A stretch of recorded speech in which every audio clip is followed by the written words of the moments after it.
this point because you really didn't have any other choice.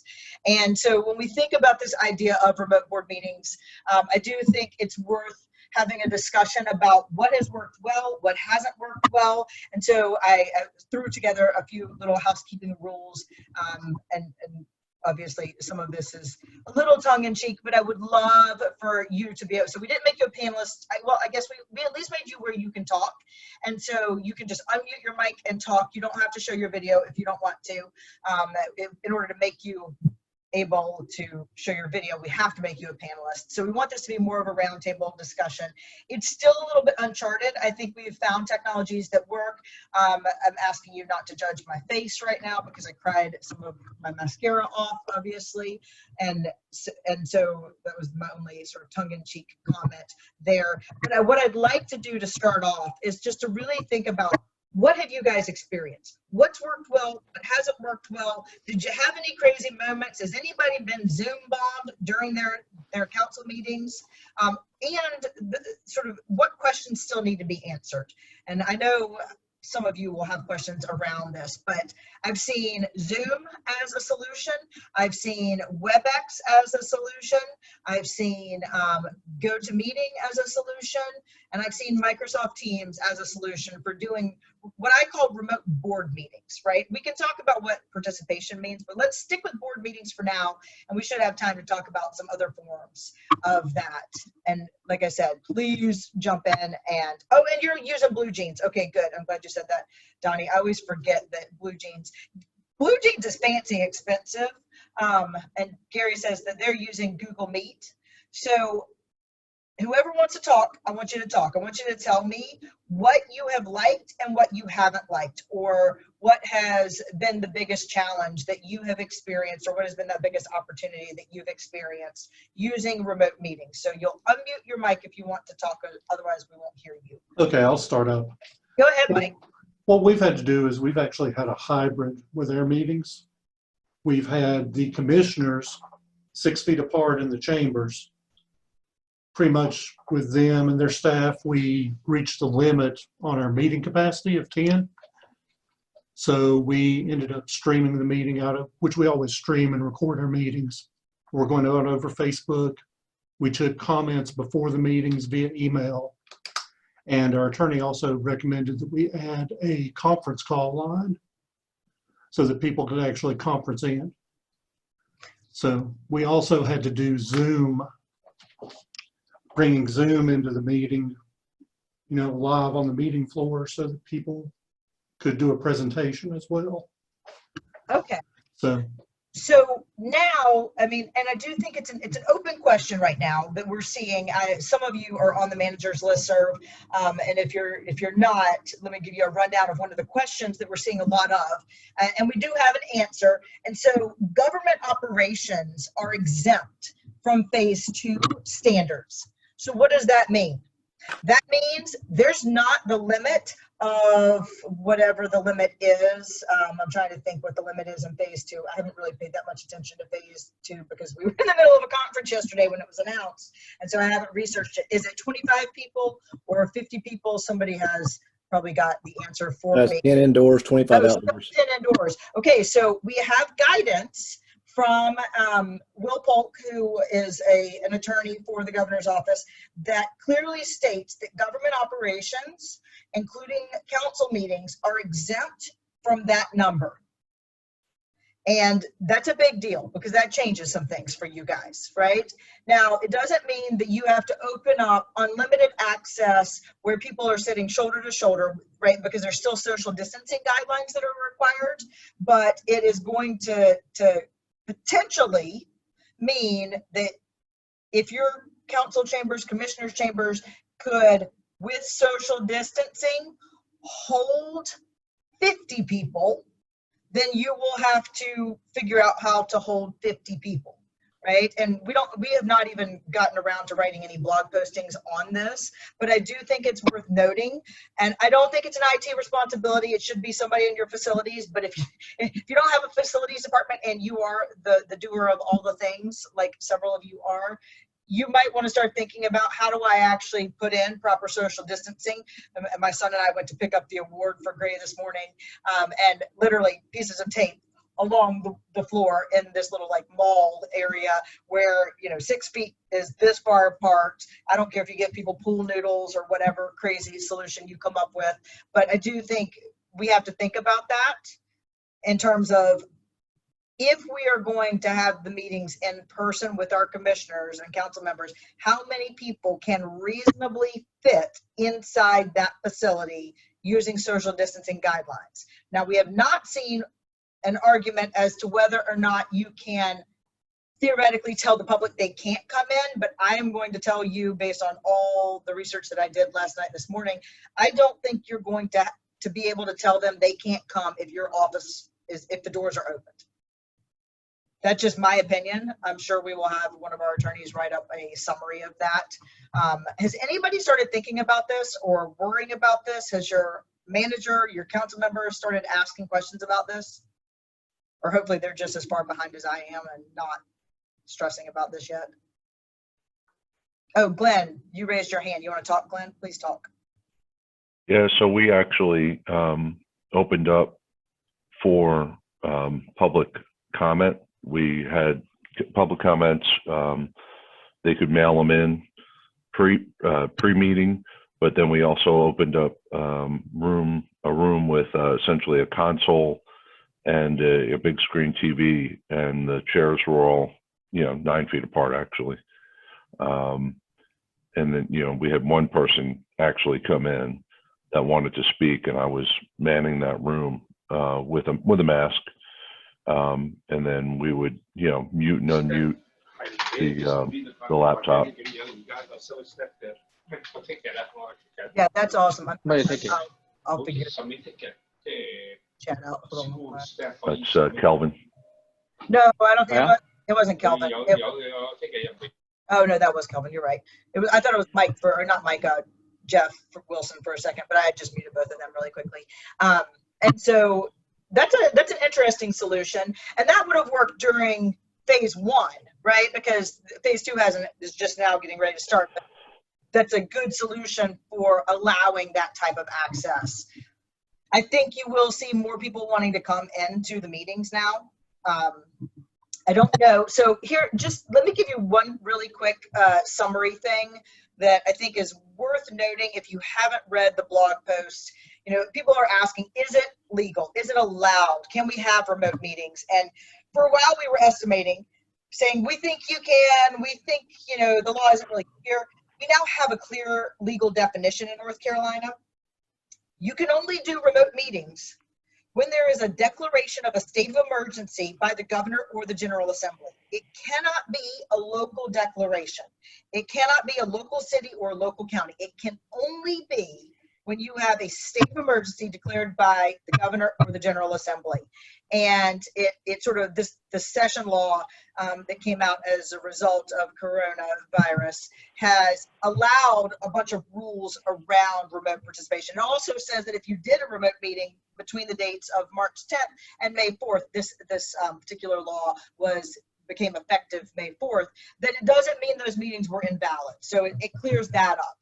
And then it goes on and it gives you a few more details that we probably didn't have before. And so they defined remote meeting as a meeting where one or more of the members of a public body. Now, members of a public body mean your elected officials. That's the members of a public body. We are not members of the public body. We are the public, but we're not members of the public body.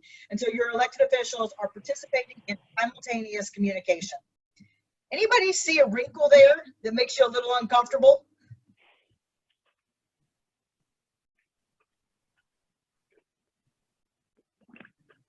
Like, simultaneous communication is any communication by teleconference, televideo, or conference video, or other electronic means. So if they're in a group chat, we have long said that we thought that was a violation of the public meetings rulings, and I think we are really clear now, because of the way they've defined this, that these group chats and even near-time communications like email distribution lists may potentially create a challenge. I think actually while the law was not written around that, I think it's an interesting sort of nuance to the law that they are starting to define these things.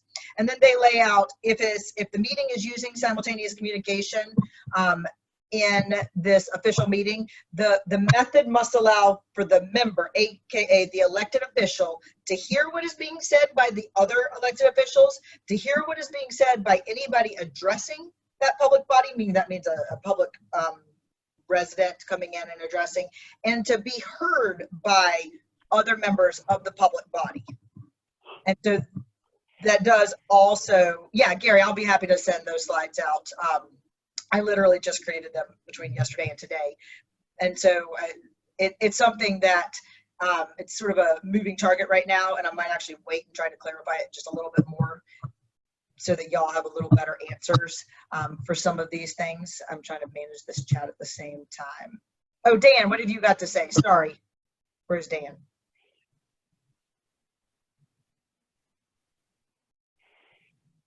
Is that Dan Prisball? It's probably Dan Prisball. Hey, Dan Prisball, you have I'm here. I know our board of directors, the biggest challenge is the ones that are 110 years old, and turning on their microphone is a huge challenge. So getting them to use Microsoft Teams has been just a nightmare. But we don't plan on holding in-person meetings until the state tells us we have to again. Well, yeah. So I was glad to see that you put that up there about when we have to do it. right now we are still under a state of emergency. So phase 2 does not lift the state of emergency. It lifts the stay-at-home order, but it does not rescind the state of emergency that we're operating under. So until that state of emergency is no longer in place, my understanding of the law is you're fine to continue operating using electronic meetings. And so there's a variety of things that I can show you on the blog posting about the electronic meetings. One of the things is that the public has to be able, and Glenn actually asked this really great question. I sent something out to the listserv around budget hearings, because we were having a lot of questions about budget hearings and what was and wasn't allowed for a remote budget hearing. And I know that some of you have, decided that, okay, and Mike even said it, we're going to record the meeting and then we're going to share it after the fact, maybe. Or I think he might have said they live stream. But if you are having a meeting and then the public is not allowed to see the meeting happening in some way, shape, or form, or listen to it over a telephone number, a conference call line that they've called into, then you're in violation of both the original public official Open Meetings Act requirements, but also this new list of requirements. Like, the public has to see it in basically real time. And so Glenn's question was, what if we have a delay, right? What if there is a 15 second up to a minute delay because of the way that we're sending it through? I don't know if you're using some sort of TriCaster or something, but the way that we send it through, it has a little bit of a delay. And so I did check with our attorneys, and they agreed that is not substantial, right? That's not an issue that you would have to say that you're not in real time. That is as close to real time as possible. Now, conversely, I had a city manager, Freda Bluestein tossed him to me, I guess, because she decided that I needed to be mean. And so he wanted to claim that they had no way to do public meetings. They were just going to have a public meeting without allowing the public to be there. This was sort of in the throes of COVID-19 chaos, phase 1, et cetera. And so they were going to have this public meeting. All the elected officials were going to come together for this meeting and sit however far apart they had to. The manager would be there, and the clerk and the attorney would be there, and they were not going to have any way for the public to participate. And he just kept asking and arguing that, he didn't have to do this. And so I wrote back and I gave him, here's a telephone number. It's go to freeconferencecall.com and use that. You don't have to have technology. You can have a conference calling line that people just dial into. And so that's, he was just trying to thwart the public the open meetings requirements, quite frankly, in my opinion. And I guess I shamed him into submission a little bit by just explaining how easy it was. And also I gave him several free resources that they could use if they wanted to try out WebEx or try out Zoom or whatever. Dan says that it's good that the delay is not a big deal, because obviously if you're using Teams live meetings, then there's like a 20-second delay. Yeah, the delay is acceptable. That is a yes. What is not acceptable is recording it and then waiting until the next morning to post it. You need to be able to have your citizenry, your residents, watch it in as close to real time as the technology really makes it available, right? So that's just know that, because I think that's a really important sort of question or comment that has come up a couple of times. I do want to share just a few other, oh, Pat, go ahead. I just wanted to say, I've been on the team working on this, but I work with Dan Principal, for those who don't know. And we've been doing quote unquote dress rehearsals with the clerk of the board. And so we're using Microsoft Teams live events. And then we have a couple of who are calling hosts, who are actually using the dial-in number for the meeting, calling on their cell phone to the meeting, then using three-way calling to call the person in the public who wants to speak. And then they patch them into the meeting so that they're actually allowed to talk in real time to the board. And then when they're finished talking, we disconnect them and move on to the next person. And it's been going okay. They're still working on the choreography, but that's actually seems like it's a pretty workable solution. Okay, so walk me back through that for a second. My brain, like, I understand what you were saying. So this is in order, because you're using Teams live meeting, this is a solution you guys have found to allow the public to offer public comment. Is that?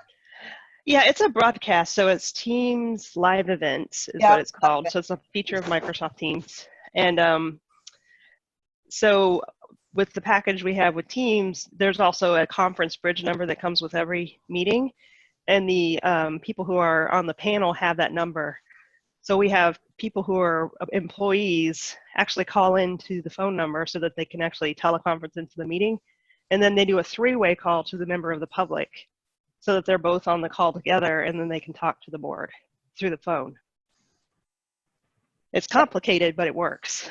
So why does it have to be so complicated? What's the hindrance to having just like a, and so I see you guys are killing it with this raising your hands. Let me see who raised their hand. I don't even know how to hands. Y'all just start talking, just go. We'll have a regular conversation where people interrupt each other and are rude, and it'll be awesome. Hey Shannon, this is Jeff at Graham. Hey Jeff. We did the same thing with our last council meeting. I actually used Zoom and did the conference bridge so they could call in, and I also posted everything out there. And we had like a waiting room, so whenever someone wanted to come in and talk, they were in a waiting room, and the mayor instructed them to raise their hand if they had anything that they needed to say during the public comments. And if they did, then I promoted them to a panelist, let them talk, and then I removed them back out to where they could only hear. Okay, so, and that does work in Zoom, and I've got some other ways. So back to Pat. So when you have them, so could you just have a number that they dialed into? That like the clerk had like a freeconferencecall.com, or even just a number at OWASA that they could just call that number and then they would speak? I'm trying to figure out the three-way. Yeah, so right now the board members are all also remote. I think that would work if they were in a room and we had a conference phone. But the issue is that, and it's a good point. I don't know if we just gave out the number to the meeting, to the public, what would happen there. It'd be a little hard to moderate that. I think that's why we were going with the escort thing, kind of like a radio station where people call in and then somebody talks to them and then they put them on the air. We were kind of going with that concept. And if you watch the governor's press conferences, that's what they're doing for the governor's press conferences as well, right? They call in, they state their name. It appears to me they're asking the question and then somebody is introducing them and then they're doing the question again. Yeah, it's something similar to that, and we just thought it would be too hard to moderate. We weren't sure if we'd be able to tell who was calling in, and you can't just like tell people, okay, it's your turn to talk. I don't know if we have the same feature that Zoom does with the raise your hand moderator thing. So Is anybody else using Team WebEx that has a solution similar, or are you guys all doing it the same way that OWASP is doing it? This is Gary. We use Google Meet for the commissioners and staff. And because our boardroom is set up to typically to broadcast live TV, we've got all the production equipment there. So essentially what we do is we still run our broadcast equipment, which streams out to Facebook Live and to Vimeo. We just choose the source of one of the machines that's in that Google Meet for that. Now the way our structure set up, we have 2 briefings and then a meeting.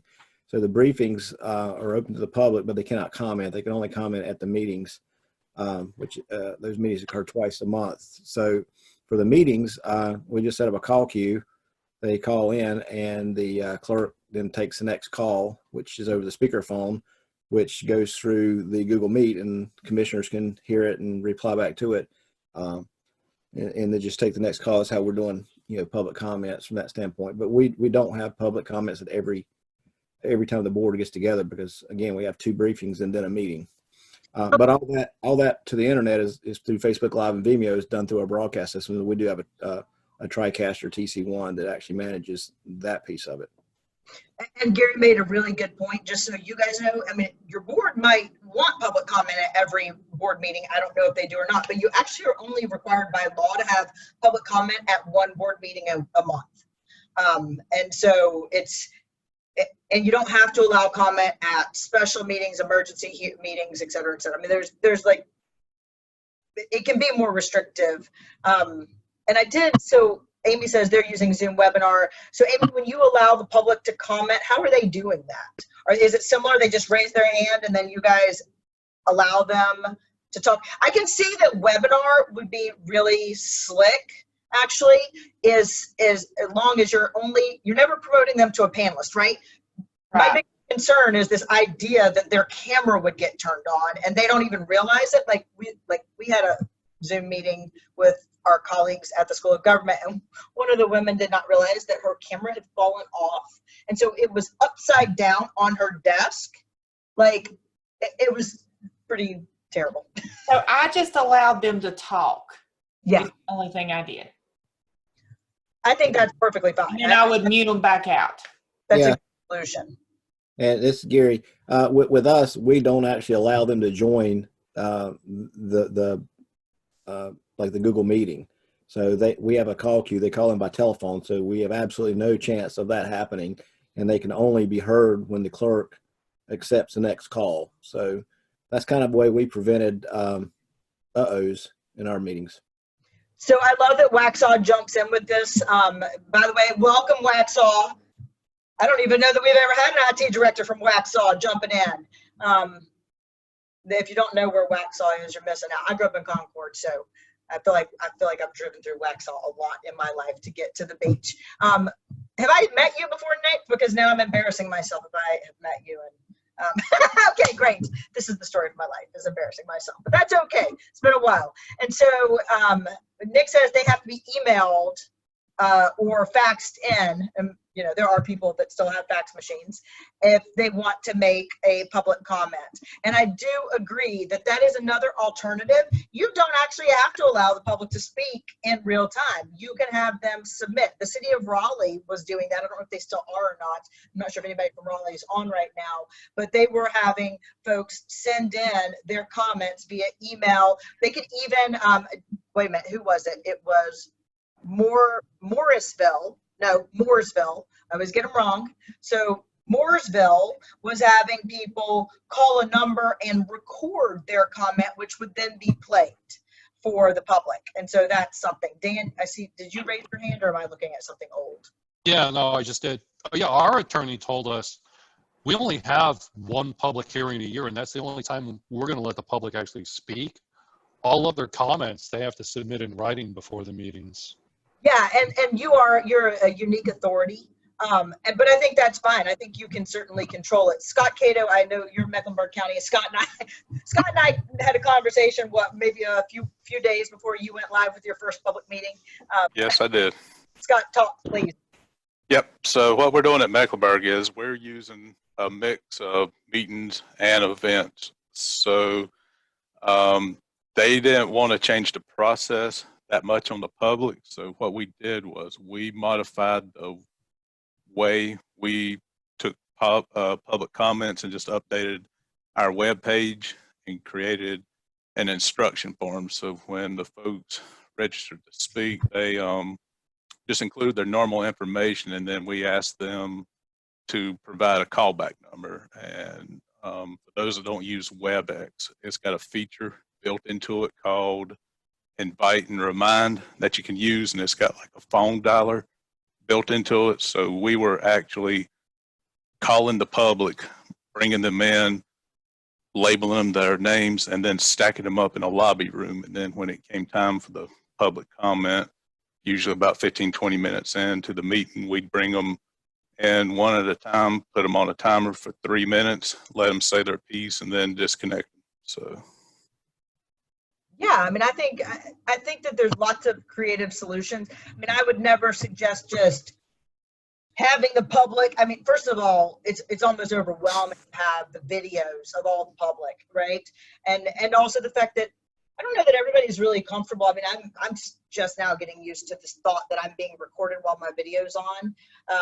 But not everybody would be comfortable with that. So nor have I learned that they know how to turn on the Zoom filter my face feature.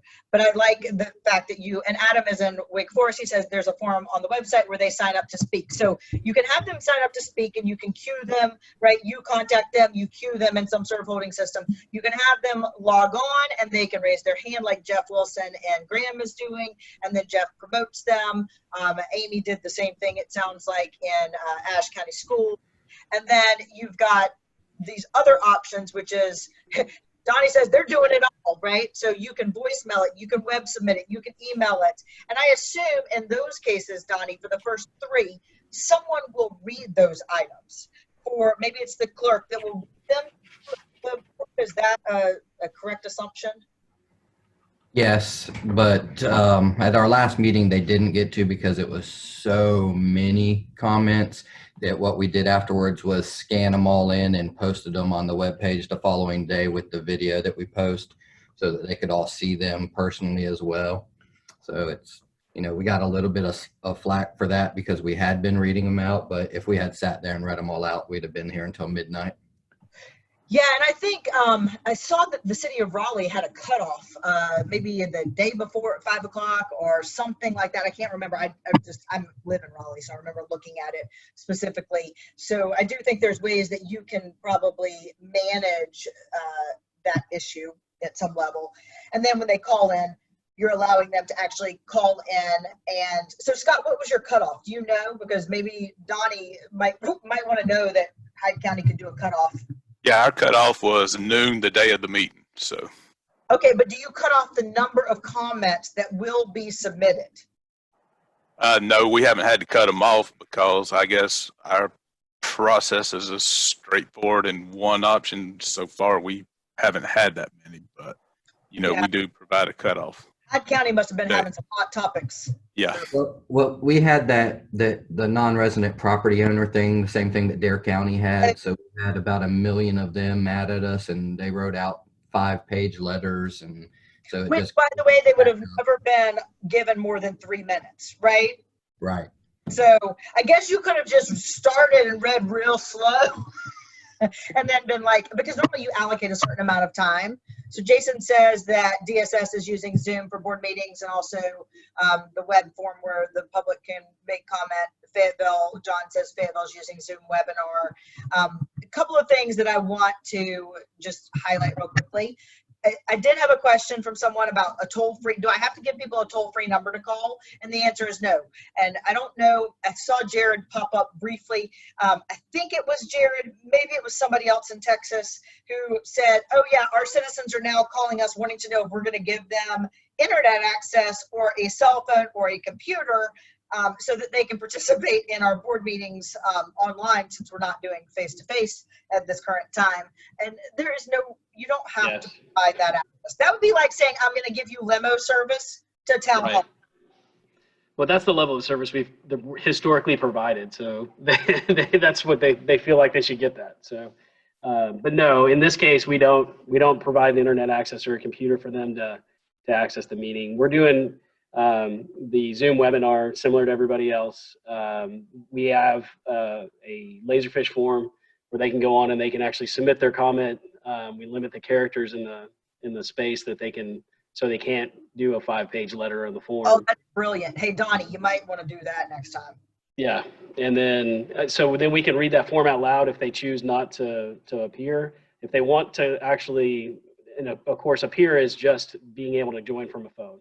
And we would then send out the Zoom meeting information as a attendee, and that's all they would ever get access to. When the time came, we'd have the information of what their number is and what item they wanted to speak to, or just in the generic public appearance section, and then we would cue them to speak. But honestly, we've had almost 0 participants, where we normally had your folks that would come to the meeting every 2 weeks to raise heck about that same issue. We haven't had any of that. Almost no participation from the public since we went virtual. Oh, that's interesting. And you're in a high-tech area, so it's not like you're. Oh yeah, I mean there is no digital divide really necessarily in our city. The folks that are normally want to get up in front and showboat don't want to do it on the phone. They want to be in person. So apparently none of y'all, so Mecklenburg County is the same thing. Mecklenburg County is a huge county here in North Carolina.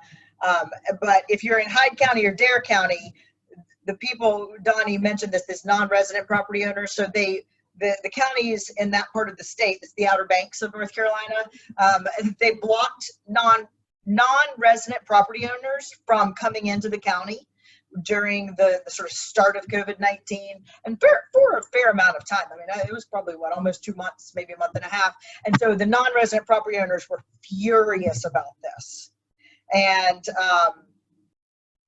Neil, I will answer that in just a second. And so it has been a hot topic. I mean, like the hottest of hot topics. I did sit on a Zoom webinar on, I guess it was maybe Monday night, or maybe it was Tuesday night now. I can't remember what night, maybe Tuesday night, for the town of Holly Springs. I just wanted to see what they were doing. And bless their hearts, they had public comment because it was a zoning meeting. So it's a quasi judicial hearing basically. And they had to, they went till midnight. They had so many people standing up there talking, and you tend to hear the same stories and the same complaints, and hearing people talk through a mask, because those people were physically in the building watching the video, they're talking through a mask, was sort of fascinating to watch.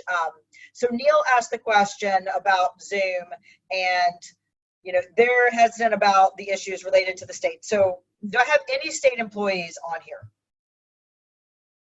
I should have asked Maria to join me. They're not going to admit if they're on here now, because I'm not saying anything bad about the state. So the state of North Carolina has a opinion. So Erica, jump in if you want. At any point, the state of North Carolina has an opinion about Zoom and its ties to China and some of the security concerns that exist associated with Zoom. I know Randy, I believe, is teaching at the same time as me yet again. Maybe I'm wrong. But if Randy's on here, please, Randy, jump in, or Scott from Fuquay. They actually all might be teaching right now. And so we've gone back and forth with the state a lot about this, because UNC uses Zoom. I mean, that is the system that we have chosen. That's the system that our hospital system is using. I mean, we are all using Zoom. And we disagree. And I think if you look at everything about Zoom, has died down. Right? You're not seeing now Zoom bombing. That was a real concern. Some of you haven't been Zoom bombed, but we've definitely had a local government get Zoom bombed. And it came across the listserv on the manager's listserv on a Monday night or Tuesday night, whatever day it was. And the next morning I had already written guidelines. That's a setting issue. Zoom bombers get in, and actually, if you notice, we emailed you a PDF with the links in it, or you could use Randy's, I say Randy's app, it's not Randy's app, but you could use the Crowd Compass app that Randy populated. But we wanted you not, at first our thought was to post the agenda with all of the links onto the Nickel Giza website, and you would just go there and get it. Well, that doesn't work, because that's how Zoom bombing happens, right? The problem is you guys are public entities and you have to share the link for those public meetings. That's actually a requirement under the session law that I mentioned before. You have to give them a way to physically, or to participate, not physically participate, but to actually participate if they want to, or listen if they want to. And so that creates some challenges. I do know I was on a panel discussion 2 days ago with the CIO of Zoom, really fascinating guy, and they just bought it was a keyword, I forgot which one it was. They bought that company. He said that he understood people's concerns, that they have addressed all of the concerns and their opinions, and they bought this new technology that will make it the most secure platform in the world. Moving forward. I think Zoom had no idea that Zoom was going to become the thing, Keybase. Thank you, John. I'm so glad somebody knew what I was talking about. But nobody knew that Zoom just became, it's really easy, it's really user-friendly for most folks, and that's why it got so widely picked up, and then that's why it got hacked, and that's why it got picked on. I agree with Henderson County. Is that Mark? Mark, is that you from Henderson, or is that somebody else? Okay, Mark, you should be talking, because we've had these discussions already. Yeah, like you've got sentiments that you can share with folks. You're doing fine, Shannon. Right? The ability to filter your face is like the best thing ever. And so if you're going to ban, Mark adequately points out, if you're going to ban platforms based on having a data center in China, or having a China, I think the CEO or the originator of Zoom may have lived in China or be part Chinese, right? That's, first of all, it's super discriminatory. But I think we were texting about this, and Chris said, I'm going to go home and rip every bit of technology out of my house, because it's all tied back to China, quite frankly, at some level. You couldn't use an iPhone. You could use any number of things if that was your biggest concern. I think the state has reasons that they have those concerns, but they're not preventing people from using Zoom for educational purposes. Now, one thing the state gave guidance about, and I 100% agree with them on this, 100%, and I think all of you will too. Don't communicate about sensitive data across any of these platforms. I don't care if it's WebEx, it's Zoom. By the way, don't text that stuff either. None of that is secure. Right? You really need a high quality end-to-end encryption that is specific for HIPAA compliance, specific for PCI compliance. And so I think the state was really giving guidance around that, and they wanted state communications about state systems, which of course communications about systems and potentially lead to impact on the state security settings and possible hacks and things like that. And they just didn't want to open up any holes in their environment. And so, again, I think local governments are probably not in agreement with the ban on Zoom, but it's not a ban on Zoom. It is, we don't use Zoom as our platform. You can still attend a webinar or a conference. You can still attend a session that the School of Government puts on. I've talked to Maria Thompson about this, and she's never said they can't do that. So I personally don't know that there is a huge concern amongst the local governments. The ease of use was outweighed the concerns that people had, in my estimation. Does anybody disagree? Because I would love to hear that, and I want to recognize that I'm not an expert in security, obviously. I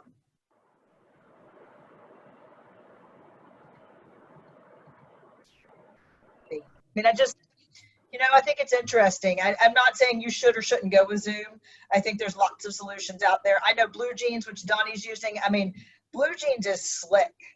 It is as slick as they come, but it's also expensive. And they're using it for telehealth. And if you're using it for telehealth, I do think there is some Zoom for telehealth or telemedicine or something. I don't know anything about that. I haven't looked at it. But Donnie is a one-person, do it all for everyone shop, right? You're the PIO, the deputy clerk and the IT director, right, Donnie? Yeah, and part tax office too. I do Hyde County. If you don't have 4 job titles, you might as well not work here. And he does it all for probably less than he would get if he collected unemployment plus the $600, right? I mean, it's a real challenge in our northeastern parts of the state in terms of, you know, spend on IT. They don't really put a lot of money into it. And thank God for people like Donnie Rooks and Donnie from Hyde County are the 2 Donnies that run the show for their counties from an IT standpoint. And they have to interact a lot with DSS and other, you know, really secure systems. So just real quick, I did screenshot the Raleigh example where you send in these written comments up until this time, and then they'll be read. I don't know that anybody's faced the Donnie Shima, is it Shumat or Shumati? I don't want to mess up your last name. Shoemate. See, I screwed it up. So I don't think that Donnie Shoemate, you know, nobody has anticipated Raleigh getting so many comments. I think that's unique to the non-resident property owners and the ban for their access for a while. We do have, and I should actually update this slide. I realize this is actually one of the ones that I didn't get to update. It's talking about this idea of what is allowed for quorum, and they have clearly identified what it means to have a quorum. And so your vote counts if you are an elected official, as long as you're able to hear and be heard and you're present in the meeting.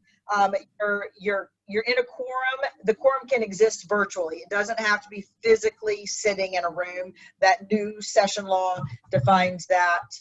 And I think those were the big questions that I remembered people asking. What else have you guys got? What other things are you struggling with or wondering about? Go ahead, Jeff. My question is relating to our Zoom and notifying people of the links and everything to be able to join the meeting. What you were talking about the people joining your meeting unexpectedly. How would we, or what would be the best way to get that information out to the public without posting it online or et cetera, et cetera? Yes, that is a great question. I'm going to try to pull this up. Hold on one second. It's going to be a weird thing that doesn't matter.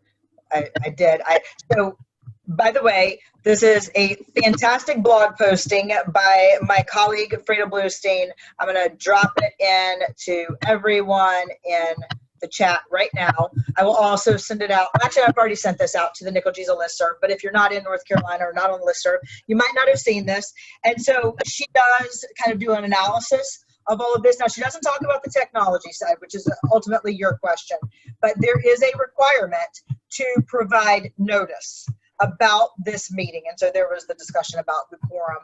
And so when I scroll up into this, it says that the public body is going to have to provide a location, right? And what does location mean? Location means I've given somebody the ability to access where this meeting is going to occur, right? And so it says under the new law, an electronic meeting notice issued during a state of emergency declared by the governor of the General Assembly must specify the means by which the public can access the remote as that meeting occurs, right? The remote site. It's not a physical location, it's a link. And we've seen that this is somewhat of a challenge. If you are wanting to have folks, are you wanting them to simply be able to watch and not comment? Is that sort of the thought, Jeff? Because if you just want them to watch, several people that I've talked to and several people on this particular session, they're just streaming it to Facebook Live or to their YouTube. Somebody, Waxaw, I think, said YouTube. So as long as it's in as close to real time as possible, you can do it that way, as long as you're just wanting them to watch the meeting from a live standpoint. And what they define it as, it's simultaneous live audio and video, if available, is if any. If you're using video, then you allow them to see the video. If you're using only a conference call, then they simply listen to that, and you can just put an audio stream on your website, right? So there's ways to do it and not allow them. And so Gary says they use Vimeo and Facebook Live, and those are read-only streams. I don't know, both Gary and Nick, do you allow people to comment on those live streams?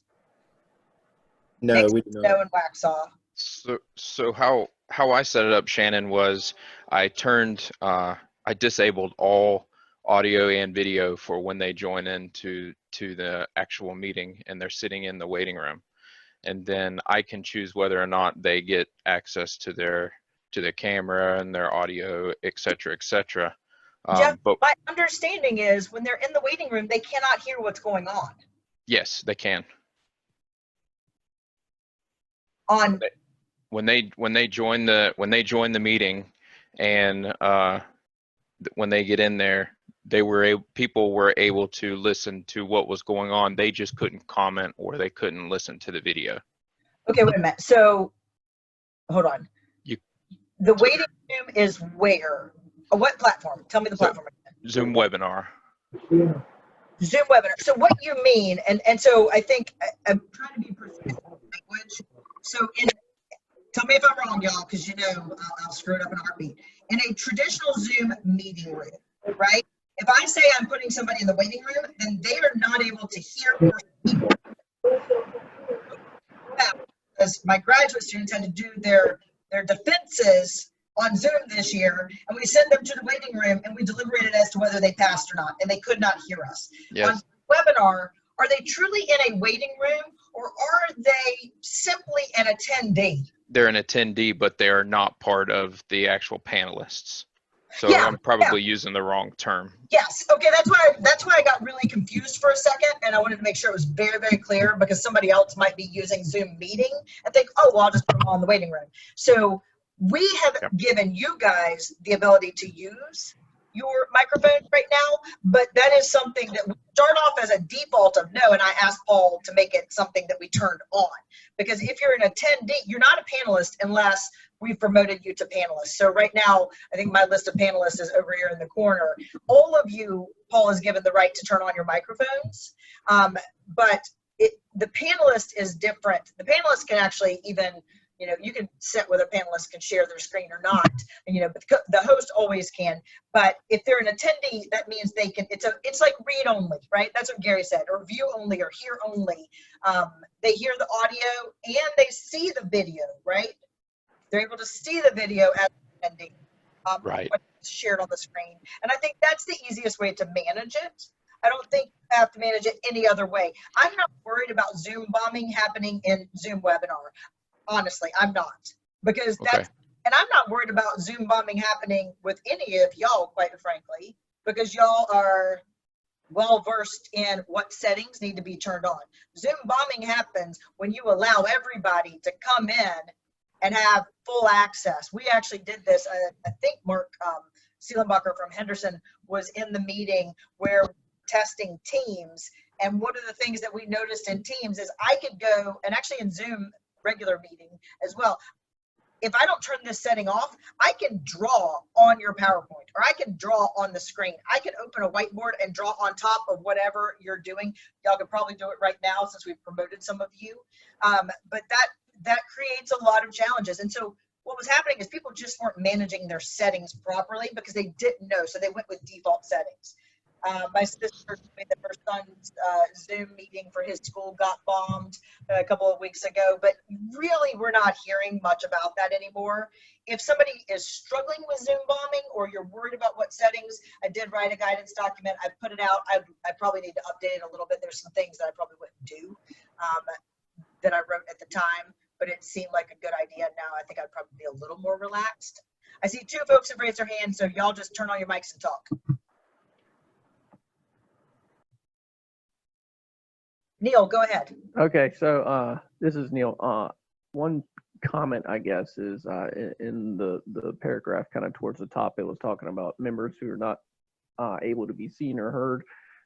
We are using Teams, and we actually have a second person in the room that is joined into the Teams meeting, and there's a large monitor set up on one side of the podium and the laptop itself on the other side of the podium, where the board member is actually displayed, and you can see their video connection, and it's kept pinned there to sort of get around that announcement thing. So, but a second attendee in the meeting so that people can see and hear that board member's face and comments there live during the meeting, so he doesn't have to announce himself.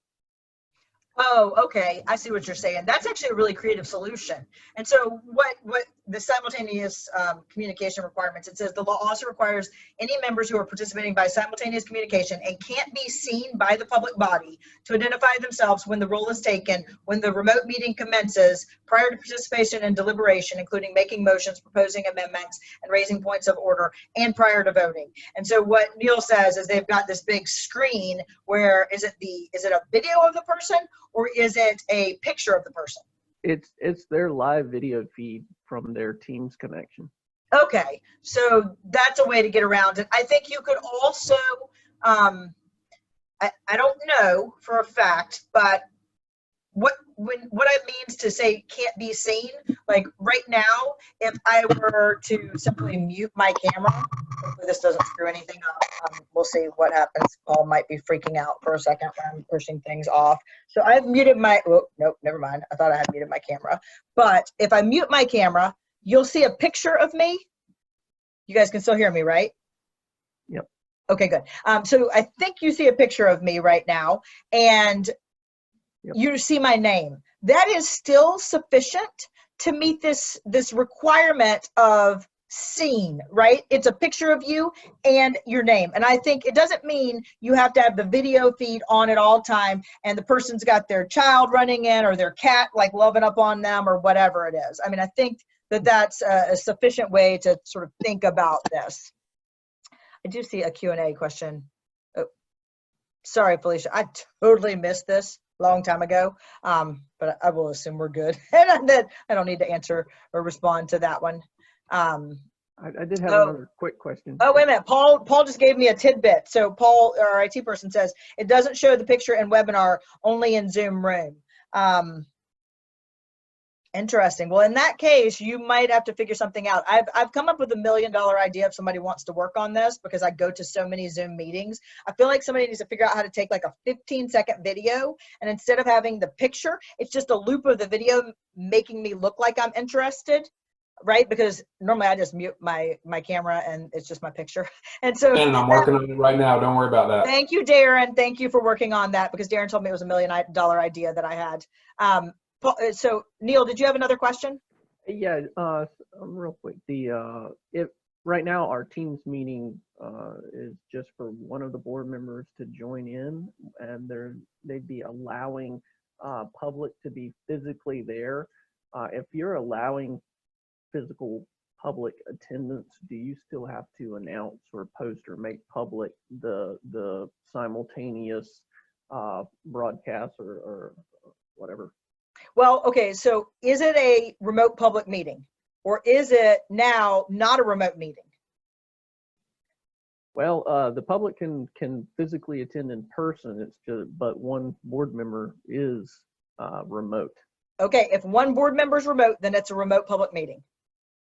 And so you still have to announce. So what you would do is location and means, which is the physical location and the means, and also whatever the remote link is, or how to view it remotely. Okay, so as long as anyone's remote, then we have to give public access to that same remote. Yes, they define that pretty clearly in this particular set of laws. Okay, so Nick has already figured it out. He says it's a video background. That's brilliant, and I'm totally doing it from now on. So Gilbert asked a question about virtual backgrounds, if it's not already been mentioned. So Gilbert, I will say I'm not great at using them. I used them for a while, and then I felt really weird about it. I think from a privacy standpoint, they're fantastic, and I know I'm running out of time. I'm supposed to be stopping right like a minute ago. But if you look at what Randy Kress has in Rowan County, I love the background they have. I saw Amy had one for Ashe County. I love that background.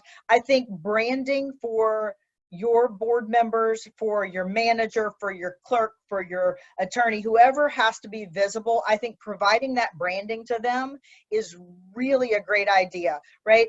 I mean, y'all think I'm crazy, but, and I'm pretty, you know, I'm fairly open book, but my husband and I grabbed, you know, a bunch of things and moved things around in this room. This is the video game room, his man cave that's normally here. I've got flowers in here. I've got a plant here. None of this stuff's ever in here, but I was worried about, you know, what it would look like if you saw all the weird little Lego sets that my kids do. So I do think you need a branding, right? That Jared says they send out 2 different city logo virtual backgrounds, and the green screen is really slick.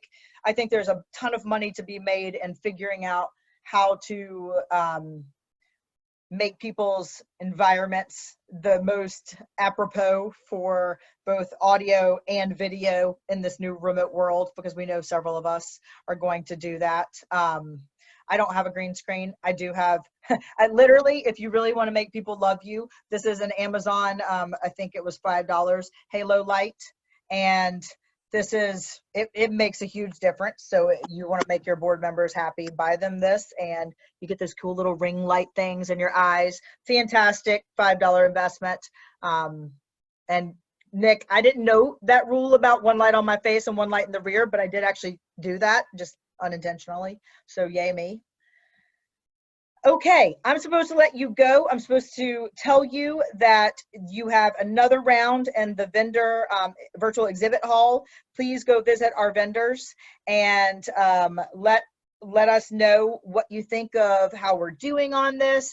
I did mention that I'll probably hold a CIO chat next week sometime over, and I'll invite Nickel Giza members. I'll throw it out to everybody just as a chance to catch up, things that didn't get answered at the conferences, maybe some new questions that you guys brought up to me today. So I'll probably do that.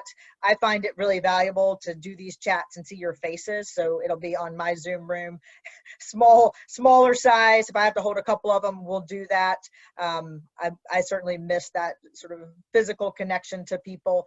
And so we'll plan to do that next week. And ideally, I'd like to do one at least every 2 weeks. We've been prepping for this conference and that's made things crazy, but that's the game plan. Neil, I'm jealous about your board member who has a full production studio in his house. But otherwise, you guys have a great rest of the conference and we will see you at the next session.